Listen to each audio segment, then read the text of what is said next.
ఈనాడు చాలామంది పాపం అక్కడ నిలబడిపోయినటువంటి సందర్భాన్ని పురస్కరించుకొని మీరందరూ కించిత్ పెద్ద మనస్సు చేసుకుని నువ్వు ఒక్కడివి కూర్చోవడానికి విశాలంగా కూర్చుని నేనే చెప్తావు అనుకోకుండా కొద్దిగా కాస్త దగ్గరగా సర్దుకుంటే వాళ్ళు కూడా కూర్చోవడానికి అవకాశం ఉంటుంది. అందుచేత మీరు కొంచెం దగ్గరగా తిరిగే ప్రయత్నం చేయండి. మీరు కూడా కాస్త దగ్గరగా వస్తే. ఈనాడు నేను కాశీపట్టణం గురించి మీకు విజ్ఞాపన చేస్తాను అని చెప్పాను.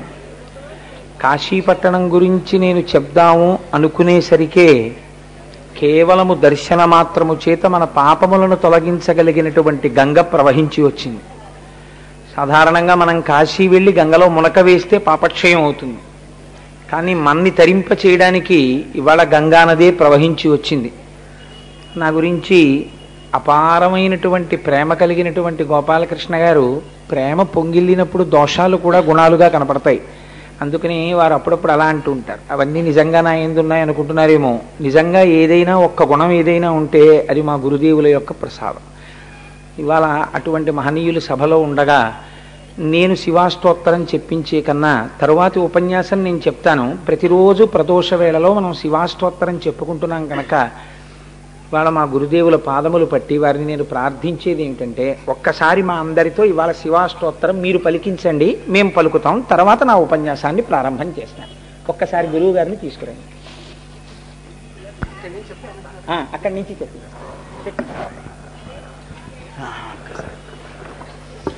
హరి ఓం.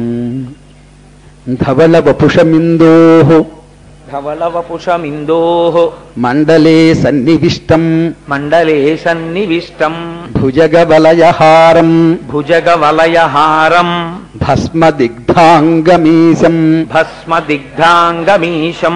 మృగయ పరశుపాణిం చారుచంద్రార్ధమౌళిం హృదయ కమల మధ్యే సంతతం చింతయామి శివో మహేశ్వర శంభుః పినాకీ శశిశేఖరః వామదేవో విరూపాక్షః కపర్దీ నీలలోహితః శంకరః శూలపాణిశ్చ ఖట్వాంగీ విష్ణువల్లభః శశి విష్టోంబికానాథః శ్రీకంఠో భక్తవత్సలః భవః సర్వస్త్రిలోకేశః శితికంఠః శివాప్రియః ఉగ్రః కపాలీ కామారీ అంధకాసురసూదనః గంగాధరో లలాటాక్షః కాలకాలః కృపానిధిః భీమః పరశుహస్తశ్చ మృగపానిర్జటాధరః కైలాసవాసీ కవచీ కఠోరస్త్రిపురాంతకః వృషాంకో వృషభారూఢో భస్మోద్ధూళిత విగ్రహః సామప్రియః సర్వమయః త్రయీమూర్తిరనీశ్వరః సర్వజ్ఞః పరమాత్మా చ సోమసూర్యాగ్నిలోచనః హవిర్యజ్ఞమయః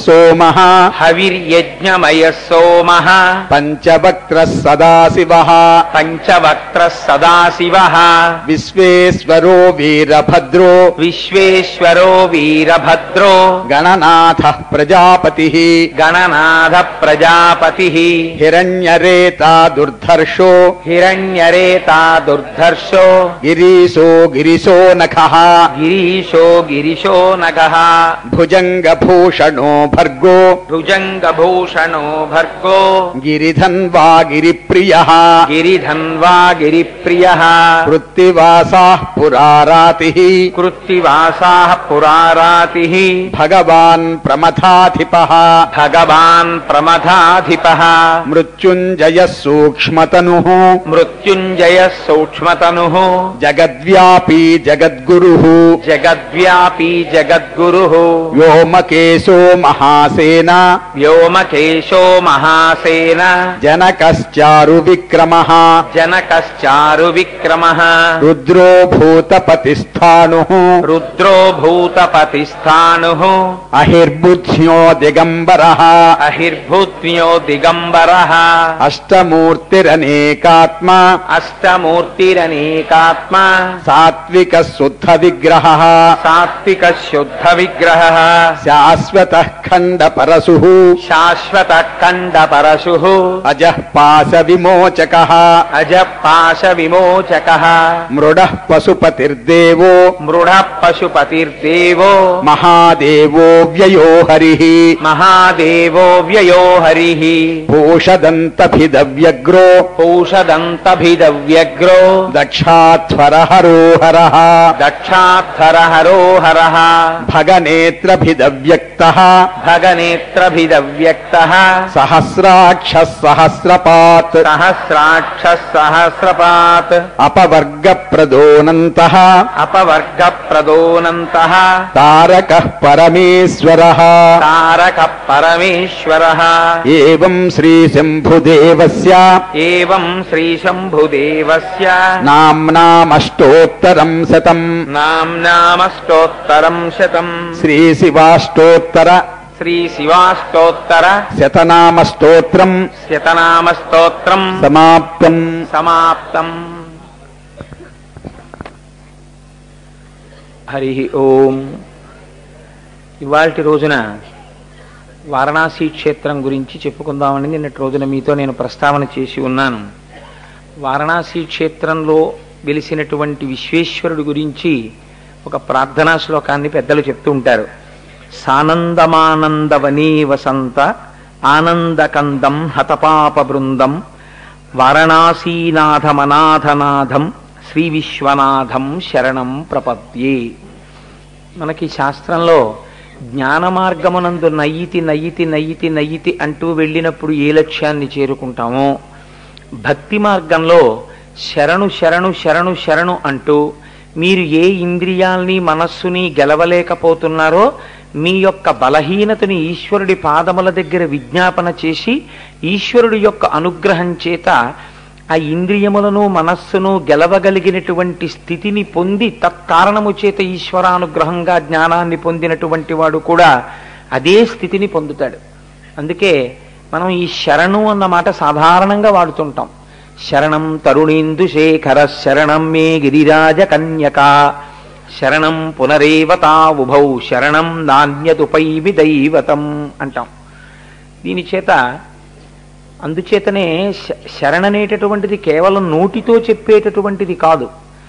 ఇప్పటి వరకు ఏవి మిమ్మల్ని మాయయందు తిప్పాయో, ఏవి మిమ్మల్ని సంసారమునందు మగ్నులుగా ఉండేటట్టుగా చేయగలిగాయో, వేటిని మీరిక గెలవలేనని అనుకుంటున్నారో అది యథార్థముగా భగవంతుని పాదముల దగ్గర అంగీకరించాలి.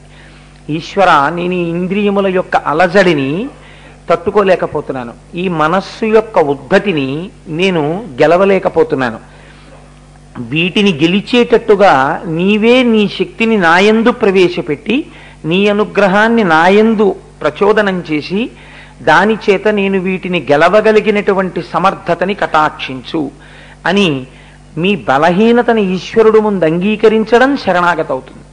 అందుకే ధూర్జటి కాళహస్తీశ్వర శతకంలో రోసీరోయదు కామినీ జనుల తారుణ్యోరు సౌఖ్యంబులన్ బాషీబాయదు పుత్రమిత్రధన సంపద్భ్రాంతి వాంఛాలతల్ కోశీ కోయదు నా మనంబకట నీకున్ ప్రీతిగా సక్రియల్ చేసీ చేయదు దీని త్రుళ్ళనచవే శ్రీకాళహస్తీశ్వర అని అడిగాడు. అది లొంగినట్టుంటుంది, లొంగకుండా పోతుంది. దాన్ని ఎంత అందంగానో ఇప్పటికీ సుఖం చాలన్నట్టుంటుంది, మళ్ళీ సుఖాలను అడుగుతుంటుంది. భగవంతుడి సేవ చేసినట్టుంటుంది, యామరిపోతుంది. ఇవన్నీ ఏమిటని వైరాగ్యం పొందినట్టుంటుంది, మళ్ళీ సంసారం వైపుకు పరుగులు తీస్తుంది.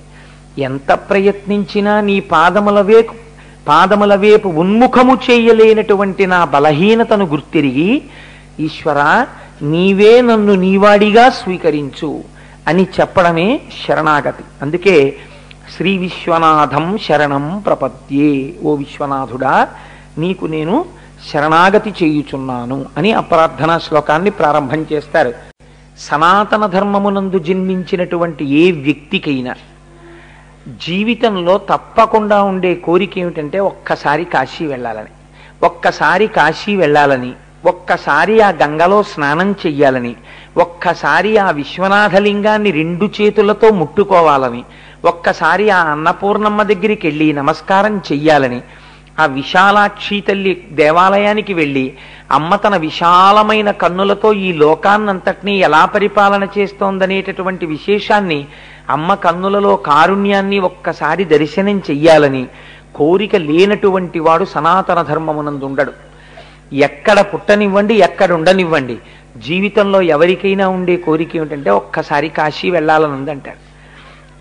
అసలు కాశీ నేను రానన్నవాడు కానీ, కాశీ వెళ్ళనన్నవాడు కానీ మీకు ఉండడు.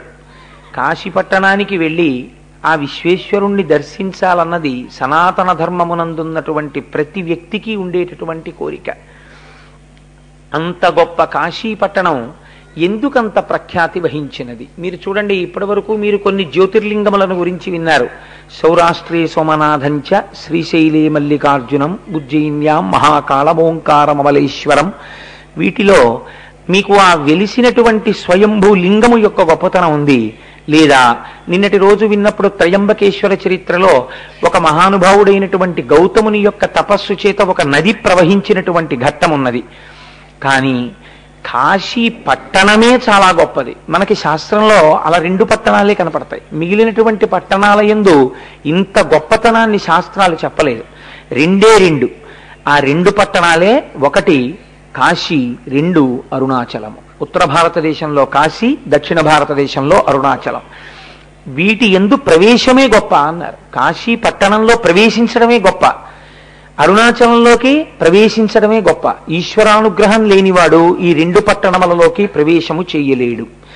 కాశీపట్టణ ప్రవేశం చేద్దామని సంకల్పం చేసినా వెళ్ళలేని వారెందరో ఉంటారు. అలాగే అరుణాచలం వెళదామని బయలుదేరి వెళ్ళలేక తిరిగి వచ్చేసేవాళ్ళు చాలా మంది ఉంటారు.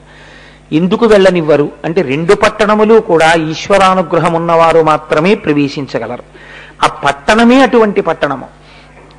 కాశీ పట్టణము నిర్మాణం ఎలా జరిగింది? అది ఎవరైనా రాజు నిర్మాణం చేశాడా? లేకపోతే ఆ పట్టణానికి ఎంత గొప్పతనం వచ్చింది అంటే, కాశీనగరానికి అంత గొప్ప ప్రఖ్యాతి ఏర్పడడానికి ప్రధానమైన కారణం నిర్గుణమైనటువంటి పరబ్రహ్మము సగుణమైన మొట్టమొదటి ప్రదేశము బ్రహ్మాండమునందు వారణాసి. నిర్గుణమైన పరబ్రహ్మము అంటే కంటి చేత చూడబడదు, తెలియబడదు. అది నేను తరచు మీకు ఒక ఉపమానం చెప్తుంటాను. అలలు లేనటువంటి సరోవరం ఎలా ఉంటుందో అలాగే తనలో తాను రమిస్తున్నటువంటి పరబ్రహ్మం, ఏ కదలిక లేకుండా ఉన్నటువంటి స్థితి నిర్గుణమైనటువంటి పరబ్రహ్మము. అది మాంసనేత్రము చేత చూడబడదు, దర్శింపబడదు. అటువంటి నిర్గుణమైనటువంటి పరమాత్మ ఒకానొక సమయమునందు సాకారుడయ్యాడు. నిర్గుణము సాకారం అవడం అంటే ఏమిటి? ఇది మీరు కొంచెం జాగ్రత్తగా తెలుసుకుంటే తప్ప అసలు వారణాసి పట్టణం యొక్క గొప్పతనం మీకు అర్థం కాదు. ఏ సృష్టి లేకుండా, సృష్టి అనగా మనందరం సమస్త పిపీలికాది పర్యంతము ఉండడము అని అనుకోండి. పోని తేలికగా ఈ సమస్త పిపీలికాది పర్యంతము ఉండకుండా అన్నీ ఆయనలోకే చేరిపోయి ఆయనొక్కడే తనలో తాను రమిస్తూ ఉండిపోయినటువంటి స్థితికి నిర్గుణ స్థితి అని పేరు. ఇప్పుడు ఆయనకి ఒక కోరిక పుడుతుంది, తానే అనేకము కావాలని. ఉన్నదా వస్తువే ఏకస్త్వమేవ బహుధా భవభాసి లోకే నిశంకధీర్ వృషభకేతన మల్లినాథ శ్రీభ్రామరి ప్రియ సుఖాశ్రయ లోకనాథ అంటారు. ఉన్న ఒక్క రూపం అనేకముగా కనపడాలి. గోక్షీరమేకం బహుభాండ రూప, ఒకే ఆవు పాలు అనేక కుండలలో ఉన్నట్టు. అలాగే సువర్ణవేకం బహుభూషణాని, ఒకే బంగారం అనేక ఆభరణాలుగా కనపడినట్టు. ఒకే పరమాత్మ అనేకముగా కనపడాలనుకుంటాడు. ఇలా అనుకున్నప్పుడు తత్వమునందు నిర్గుణము సగుణం అవడం అంటే ఆయనతో పాటు మాయాస్వరూపము కలుస్తుంది. ఈ మాయాస్వరూపమునకే అమ్మవారు అని పేరు. ఈ మాయాస్వరూపాన్ని అమ్మవారని పిలుస్తాం. ఈ మాయాస్వరూపము ఆవిడ అనుగ్రహం దొరకనంతసేపు లోకంలో తిప్పుతుంది. ఆవిడ అనుగ్రహం కలిగిందా ఈశ్వరుడి వైపుకి చేర్చేస్తుంది. రెండూ ఆవిడే చేస్తుంది. ఈ రెండిటినీ చెయ్యగలిగిన తల్లి కాబట్టే ఆవిడ శక్తి అపారము. ఆవిడ అనుగ్రహం లేకుండా శివుణ్ణి చేరలేరు. ఇప్పుడు ఆ మాయతో కలిసి వచ్చినటువంటి పరమాత్మ సగుణమైనాడు అని పిలుస్తుంది శాస్త్రం. అంటే ఇప్పుడు ఎందుకు మాయతో కలిసి వచ్చాడు అంటే అమ్మవారితో కలిసి ఇప్పుడు ఈ కంటి చేత చూడబడగలిగినటువంటి వాడిగా దిగి వచ్చాడు. అవ్యక్తమైనటువంటి పరబ్రహ్మము వ్యక్తమైంది. ఆ వ్యక్తం అవడానికి ముందు ఆ స్థితిలో ప్రకృతితో కలిసినటువంటి వాడై మాయతో కలిసినటువంటి వాడై మొట్టమొదట లోకంలో పార్వతీ పరమేశ్వరుల యొక్క దర్శనము ప్రారంభమైంది. ఇప్పుడు ఆయన అర్ధనారీశ్వరుడు అయ్యాడు. వామభాగమునందు అమ్మవారుంది, కుడి భాగమునందు ఆయనున్నాడు. ఎందుకు ఇలా మాయతో కలిసి ఆవిర్భవించాలి? దీనికి మీరు బాగా జ్ఞాపకం పెట్టుకోండి. ఇలా ఎందుకు చేయవలసి వచ్చినది అంటే దీనికి రెండు కారణాలుంటాయి. మొదటి కారణం వారణాసిలో ఇలా ఏర్పడడానికి కారణం సృష్టి జరగవలెను. అంటే ఇత పూర్వము సృష్టి లేదు, వారణాసి పట్టణమే లేదు. మీరు గుర్తుపెట్టుకోండి, సృష్టి ఉంటే కదా వారణాసి పట్టణం ఉంది. కాబట్టి ఆ స్థితిలో అర్ధనారీశ్వర స్వరూపము నిర్గుణములోంచి సగుణములోకి వచ్చేసరికి వారణాసి పట్టణము ఉన్నదా? లేదు, ఏమీ లేదు, జలప్రళయం అయిపోయింది. అటువంటి సమయంలో నిర్గుణమైన పరబ్రహ్మము సగుణమై వచ్చినది. ఈ సగుణమైన పరబ్రహ్మమును ఎవరైనా దర్శనం చేశారా? అప్పటి వరకు చూసిన వారు లేరు. అదే సృష్టిలో మొట్టమొదట పార్వతీ పరమేశ్వరుడిగా వచ్చి నిలబడింది అంతే తత్వంలో. కానీ ఇదే అర్ధనారీశ్వర తత్వం, ఇదే సగుణతత్వం వేరొకలా కూడా ఉంటుంది ఇంకొక స్థాయిలో. దీన్ని వ్యాస మహర్షి దేవి భాగవతంలో ప్రస్తావన చేస్తారు. సగుణ నిర్గుణాసాతు ద్విధాప్రోక్తా మనీషిభి సగుణ రాగిభి సేవ్య నిర్గుణాతుర్ విరాగిభి అంటారు. నిర్గుణముగా ఉన్నటువంటి పరమాత్మని అంటే ఏ రూపము లేనటువంటి పరమాత్మని కేవలము యోగులు, మోక్షకాంక్ష ఉన్నవాళ్ళు మాత్రమే అలా ఉపాసన చెయ్యగలరు. అంతటా నిండిపోయిన పరబ్రహ్మమునందు మనస్సును లీనం చేస్తారు వాళ్ళు. కాదు, ఒక సాకారము ఉండకపోతే, ఒక రూపము ఉండకపోతే, ఆ రూపమునందు మనస్సు నిలబెట్టలేమనుకున్న వాళ్ళ కోసం అసలు కోరిక ఎక్కడ ప్రారంభం? నా మనస్సు భగవంతుడి యందు పెట్టలేనండి ఏదో రూపం లేకపోతే. కాబట్టి ఇప్పుడు రూపాన్ని భగవంతుడు పొందాలి. వేదాహమేతం పురుషం మహాంతం ఆదిత్యవర్ణం తమసస్తు పారే సర్వాణి రూపాన్ని విచిత్య ధీర నామాని కృత్వాభివదన్ యదాస్తే శృతి. ఏ స్వరూపమును పొందవలసినటువంటి అవసరము లేనటువంటి పరమాత్మ పరిత్రాణాయ సాధూనాం వినాశాయ చతుష్కృతాం ధర్మ సంస్థాపనార్థాయ సంభవామి యుగే యుగే.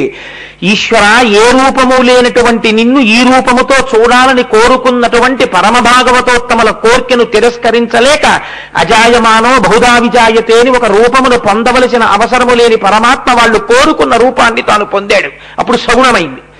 ఇప్పుడు ఈ సగుణమైతే మీకేం కలిసి వచ్చింది? ఇప్పుడు ఈ సగుణమునందు మీరు మనస్సు తొందరగా పెట్టగలరు. అప్పుడు ధ్యాన శ్లోకాలు వచ్చాయి. మీరు జాగ్రత్తగా ఒడిచి పట్టుకునే ప్రయత్నం చేయండి. ధ్యాన శ్లోకం ఎప్పుడు వస్తుందండి? ఒక రూపం ఉంటే గాయత్రి చెయ్యాలనుకోండి, ముక్తా విద్రమహేమనీల ధవలఛాయైర్ముఖైస్త్రీక్షణై అమ్మవారు 5 ముఖాలతో మీకు ప్రకాశించాలి. దీన్ని సగుణం అంటారు. అంత మాత్రం చేత గాయత్రి కేవలం 5 ముఖాలతో అలా సాకారంగా ఎక్కడో ఒక చోట ఉండిపోయిందని దాని అర్థం కాదు. అంతటా ఉన్నటువంటి పరబ్రహ్మము నీ చేత అలా ధ్యానం చేయబడుతోంది సూర్యమండలాంతర్వర్తిగా. అదే అమ్మవారి స్వరూపం కాదు. అమ్మవారి స్వరూపము నీ చేత అటుల ధ్యానము చేయబడుతున్నది, అలా కనపడుతుంది. సుందరకాండలో హనుమ అమ్మవారిని ఎలా చూడాలనుకుంటున్నారో అలా కనపడింది ఆవిడికి. ఒకే సీతమ్మ శిశుపా వృక్షం మించి చూస్తున్నటువంటి హనుమకి పూజనీయురాలిగా కనపడింది. అక్కడే నిలబడిన రావణాసురుడికి అనుభవైక వేద్యమైన స్త్రీగా కనపడింది. పాడు చెయ్యాలనుకున్నవాణ్ణి అలా పాడు చేసింది, ఉద్ధరించాలనుకున్నవాణ్ణి ఇలా ఉద్ధరించింది. ఏకకాలమునందు రెండూ చేస్తుంది. ఇది మాయా. కాబట్టి ఇప్పుడు ఒక స్వరూపం వచ్చిందనుకోండి, మీరు ధ్యానం చేస్తారు, ఏదో ఒక దాని యందు మనసు పెడతారు. మనసు పెట్టడం తప్పు కాదు, ఈ రూపమునందు నా మనస్సు బాగా మగ్నమవుతుంది అని ఒక రూపాన్ని పట్టుకోవడం ఎంత మాత్రమూ తప్పు కాదు. దానికోసమే ఈశ్వర స్వరూపాలు వచ్చాయి. కానీ ఒక రూపాన్ని పట్టుకుని ఈ రూపమే పరమాత్మ, ఈ రూపం కన్నా నేను ఇంకో రూపం భగవంతుడు కాదంటానంటాం పొరపాటు. అంతటా పరమాత్మే అనేక రూపాల్ని పొంది ఉన్నాడు ఆయన అవసరాన్ని బట్టి. ఈ రూపం మీకు ఎంతవరకు పనికొస్తుంది? మీ మనస్సు పెట్టడం వరకు పనికొస్తుంది. ఒక పంచదార బొమ్మ లేదా ఒక ఉప్పు బొమ్మ సముద్రపు యొక్క లోతు తెలుసుకుందామని సముద్రంలోకి ప్రవేశించి ప్రయాణం మొదలుపెట్టింది. అది సముద్రపు తడుగుకి చేరే లోపల సముద్రములో అంతర్భాగమై కరిగిపోయింది. ధ్యాన శ్లోకంతో ప్రారంభమైనటువంటి ఉపాసన ప్రారంభమై ఒక పరమాత్మ యొక్క స్వరూపాన్ని మనస్సుతో పట్టుకోవడానికి చేసేటటువంటి ప్రయత్నంలో ఇంద్రియములన్నీ వెనక్కొచ్చేసి మనస్సు లోపలికొచ్చేసి ధ్యానము చేస్తున్నవాడు, ధ్యానము చేయబడుతున్న వస్తువు, ధ్యానము అన్న మూడు చెరిగిపోయి ఒక్కటైపోతుంది. ధ్యాన జాతృధ్యేయ రూప మూడుగా ఉన్నది ఒక్కటిగా మారిపోతుంది. అప్పుడు ఏమయ్యారు? సోహం సోహం అహం బ్రహ్మాస్మి, మీరే ఈశ్వరుడు అవుతున్నారు. అప్పటికి ఆ రూపం మీకు పట్టుకోవడానికి ముందు కావాలి. నేను తరచు చెప్తూ ఉంటాను ఒక ఉదాహరణ. ఈ పట్టుకునేటటువంటి వస్తువు ఎటువంటిది? ధ్యానము చేత. అంటే మీరు గోడ దూకాలి అని అనుకున్నారు అనుకోండి, చిన్నప్పుడు హై జంప్ చేసేవాళ్ళు స్కూళ్ళల్లో ప్రాక్టీస్ చేస్తూ ఉంటారు. వాళ్ళు ఎక్కడో స్కూల్ గ్రౌండ్ లో ఒక దూరంగా ఉన్న చోటు నుంచి ముందు దూకవలసినటువంటి గోడ దగ్గరికి పరిగెత్తేటప్పుడు చేతిలో ఒక పొడుగాటి కర్రని పట్టుకుని పరుగు పరుగున వచ్చి ఆ చేతిలో ఉన్నటువంటి కర్ర యొక్క రెండవ చివరని భూమికి గట్టిగా తాటించి తన శరీరాన్ని ఆ కర్ర యొక్క ఊతం చేత పైకి లేపి గోడ మించి అవతల వైపుగా పడిపోతాడు. పడిపోయేటప్పుడు ఈ పట్టుకెళ్ళినటువంటి కర్ర తనని ఏ కర్ర తనకి ఆధారంగా వచ్చి తన శరీరం పైకి లేవడానికి ఉపయోగపడిందో ఆ కర్రని తాను తీసుకుని వెళ్ళడు. కర్రని ఇటు పడేసి తానటు దూకేస్తాడు.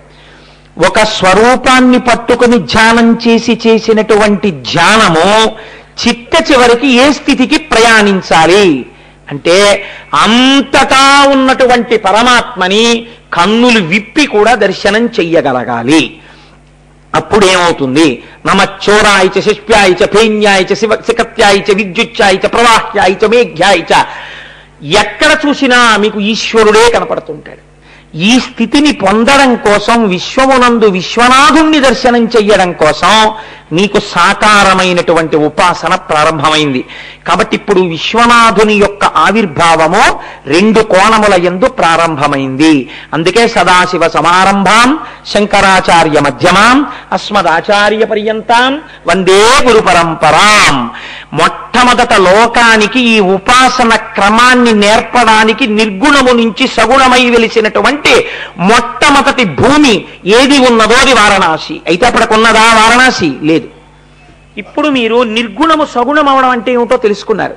సృష్టి ప్రారంభమగుట, సృష్టి ప్రారంభమై విడిపోయినటువంటి వాడు మళ్ళీ ఆరోహణ చేసి ఈశ్వరుడిని కలియుట. నాదోపాసనం అంటే ఏమిటో తెలుసా అండి సంగీత విద్వాంసులది? రాగాల ఆరోహణ, రాగాల అవరోహణ అంటారు. చంద్రశేఖర పరమాచార్య స్వామి వారు కొంతకాలం సంగీతం నేర్చుకున్నారు. ఆ మహానుభావుడు సంగీతం నేర్చుకుని సంగీతంలో నాదోపాసన ఈశ్వరుణ్ణి చేరడానికి ఎలా పనికొస్తుందో ప్రసంగాలు చేశారు. అది మహానుభావులు. ఆయన అన్నారు, అవరోహణ అంటే ఈశ్వరుడి నుంచి విడివడి సృష్టి క్రమమునందు జీవుడిగా నిలబడుట. నేనేముందండి కోటేశ్వరరావుని అందాం.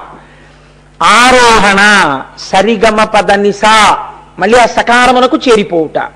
మళ్ళీ ఉపాసన చేసి దేని నుంచి విడివడిపోయి నువ్వు ఈశ్వరుడి కన్నా భిన్నమన్నావో ఆ ఈశ్వరుని యందు చేరిపోవుట. సముద్రమునందు పుట్టినటువంటి కెరటము కొంతసేపు ప్రయాణించి అలవిరిగి ఆ సముద్రములోనే పడిపోయినట్టు నీవు ఉపాసన చేత మళ్ళీ ఊర్ధ్వముఖంగా ప్రయాణించి ఉత్తర దిక్కుకి తిరిగి మళ్లీ పుట్టవలసిన అవసరము లేనటువంటి మృత్యుంజయ స్థితిని ఇయ్యగలిగినటువంటి కైలాసవాసి యందు చేరిపోవుట. ఇది ఉపాసనా క్రమం. కాబట్టి మొట్టమొదట ఆది గురువుగా ఉపాసన క్రమాన్ని ఎక్కడ ప్రారంభం చేశాడో, ఎక్కడ సృష్టి క్రమాన్ని ప్రారంభం చేశాడో అలా ప్రారంభమైనటువంటి ప్రదేశమునకు మీరు సగుణము నిర్గుణము సగుణముగా వచ్చిన ప్రదేశము. ఇప్పుడు మీరు అసలు నిర్గుణము సగుణం అవడం అంటే ఏమిటో తెలుసుకున్నారు. ఇది పార్వతీ పరమేశ్వరులుగా మొట్టమొదట కనపడింది. తెల్లగా స్వామి, ఎర్రగా అమ్మవారు.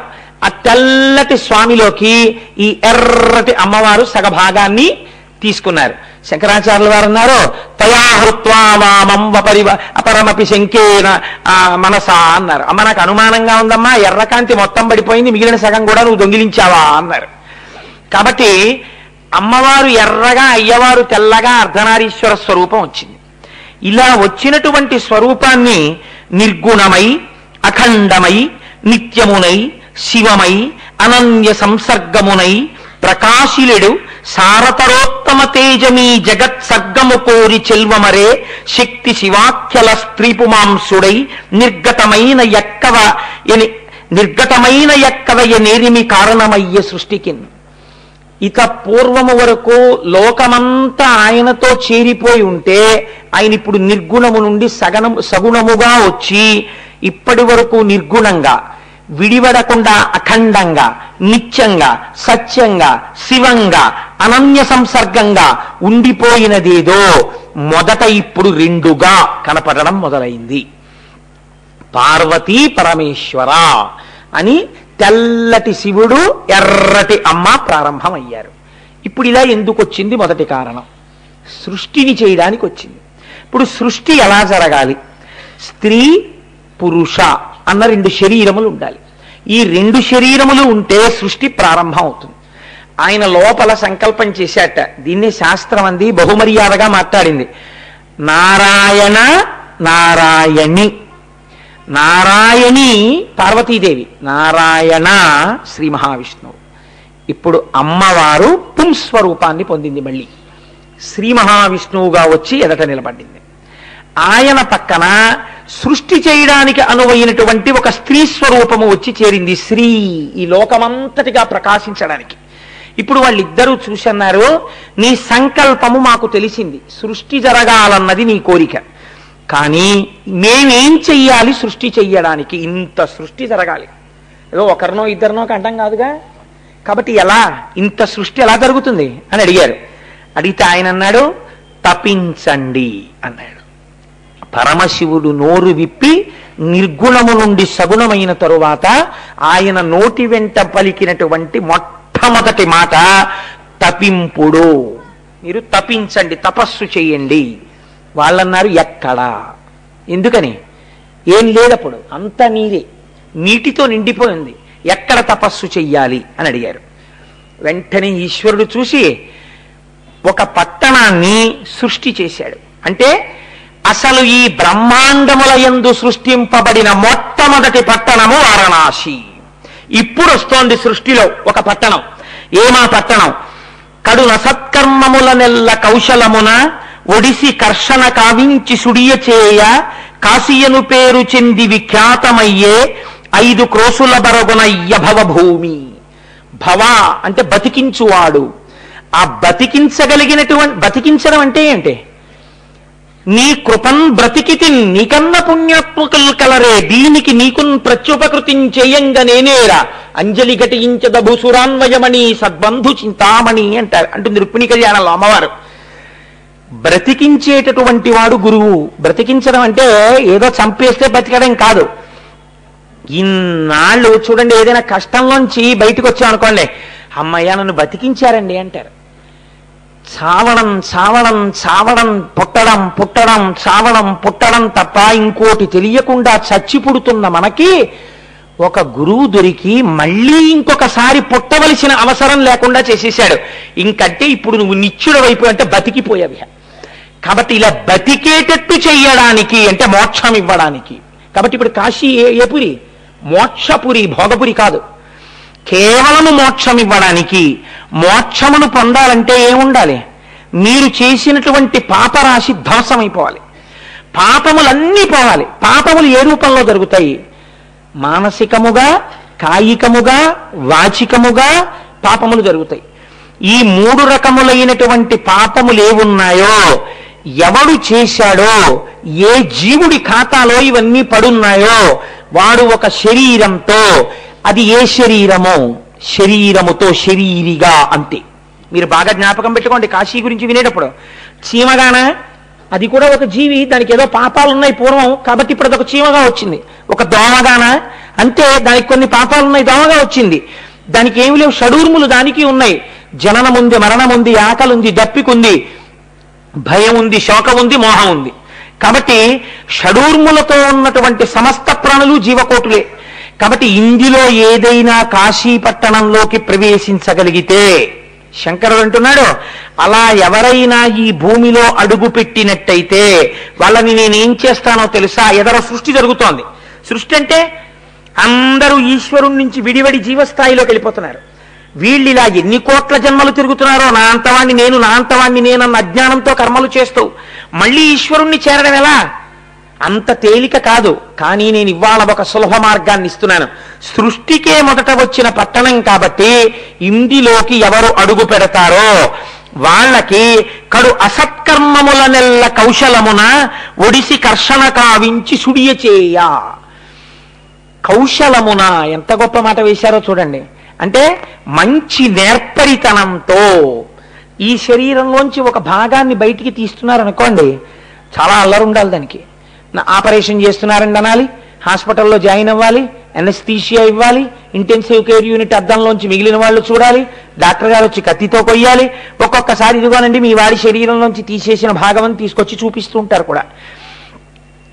చేసిన పాపపుణ్యములనేటటువంటివి ప్రపంచంలో తత్వమునందు ఒక్కటే మాట, పాపమే. పుణ్యం అన్న మాట లేదు అసలు. మీరు బాగా గుర్తుపెట్టుకోండి. ఎందుకో తెలుసా అండి, పుణ్యము కూడా ఈశ్వరుణ్ణి చేరడానికి ప్రతిబంధకమే. పుణ్యం ఒక్కటి ఉండిపోయింది అనుకోండి, ఏమవుతుంది? మీరు దేవలోకంలోకి వెళ్ళి స్వర్గలోకంలో కూర్చోవాలి భోగాలు అనుభవిస్తూ. అయిపోయింది అనుకోండి, పుణ్యం అంతా సొన్నైపోయింది అనుకోండి, ఏం చేస్తారు? క్షీణే పుణ్యే మత్స్యలోకం మిషంతి, తోసేతలు పారేస్తారు మళ్ళీ కిందకి. మళ్ళీ పాపం పుణ్యం మొదలెట్టుకోవాలి. ఇప్పుడు పుణ్యం ఈశ్వరుణ్ణి చేరడానికి మార్గమా? కాదు, చిత్తశుద్ధి ఏర్పడడానికి మార్గంగా ఈశ్వరుడి యొక్క కర్మగా మీరు పుణ్యం చేయాలంటే ఈశ్వరారాధనగా ఈశ్వరుడికి ధారబోస్తూ పుణ్యం చేయాలి. జ్ఞానాగ్ని దగ్ధ కర్మాణం. అంతేగాని ఇది నన్ను ఉద్ధరిస్తుందని పుణ్యం చేస్తే అది బంధనం అవుతుంది తత్వంలో. కాబట్టి పుణ్యము పాపము యొక్క వేరొక రూపమే, అది ఈశ్వరుణ్ణి చేరనివ్వదు. కాబట్టి పాపము ధ్వంసమగుట, పుణ్యము ధ్వంసమగుట, అలా అర్థం చేసుకోవాలి మీరు. ఇప్పుడు పాపము లేదు, పుణ్యము లేదు. నాకు ఎంత పాపం ఉంది, ఎంత పుణ్యం ఉందండి? మీకు తెలియదు, నాకు తెలియదు. సంచితం ఎన్ని పర్వతాలు పడిపోయినట్టుంటాయి మన ఖాతాల్లో. ఎన్ని పాపాలో ఎన్ని పుణ్యాలో ఒకేసారి అనుభవించమంటే ఏడుస్తాడని, ఏదో మార్చి కొంచెం నవ్వుతాడు ఏడుస్తాడని పుణ్యం పాపం కలిపి ఇక్కడ రాసేస్తాడు ఆయన. ఆ బతికిన నాళ్ళు పొద్దున నవ్వడం, మధ్యాహ్నం ఏడవడం, సాయంకాలం నవ్వడం, రాత్రి ఏడవడం, ఇలా వెళ్ళిపోతూ ఉంటుంది జీవితం.